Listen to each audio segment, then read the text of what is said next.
One of the things I found, that I found moving in the last few months, and I want to ask you about this too, because you all were one of a small handful of bands that performed at CHAZ, what evolved into CHOP.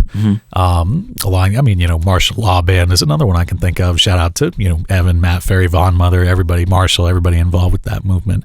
And what was your, I want to talk to you about that, because for people that aren't from Seattle, and have never been here, and just watching what they saw of that whole spectacle from cable news coverage, it was just such a flurry of like misinformation and sensationalism. But from your angle as part of a band who performed there and were around that environment, how was that experience for y'all? Yeah, for us, something I do want to clarify is that when we were there, it wasn't a performance. It was an educational sit-in. Yes. And I think that distinction is critical in understanding.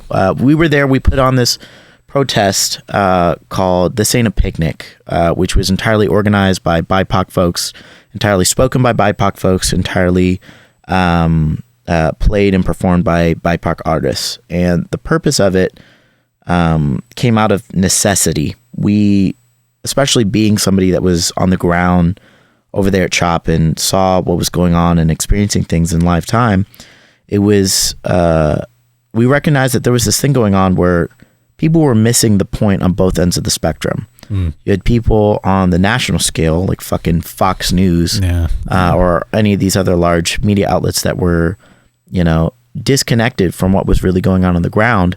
And so kind of projecting, as if it was this huge,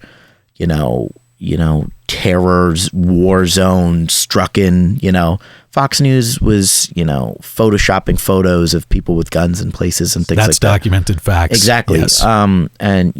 Totally missing the point of why this organized protest was occurring in Capitol Hill. And then you had people on the local side, especially a lot of white folks that I noticed were treating it as if it was, because the police weren't around, as if it was some type of festival. Yeah. There were people in Kyle Anderson playing soccer and drinking White Claws and throwing raves once it got dark. Yeah. And for me, especially being a black person, being somebody who is, being a Jewish person, being a mixed person, somebody that has experienced that anxiety about the police constantly whenever I leave the house, and even when I don't leave the house, it was incredibly disrespectful.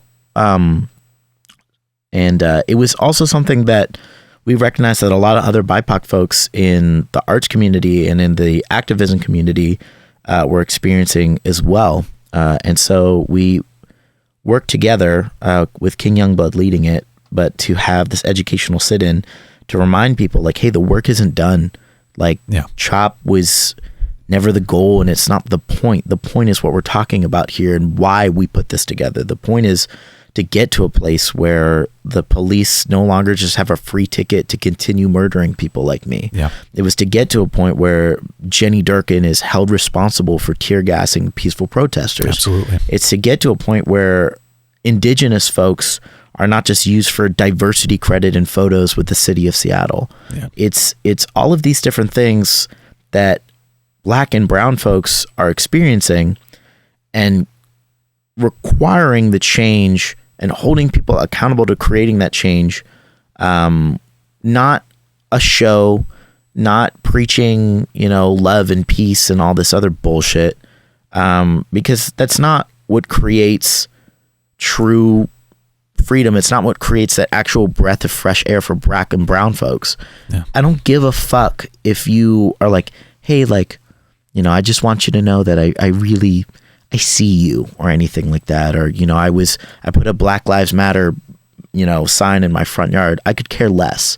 What I care about is other people that look like me no longer having so much forced camaraderie through oppression that talking about being shot by the police is a normal conversational piece for people that look like me.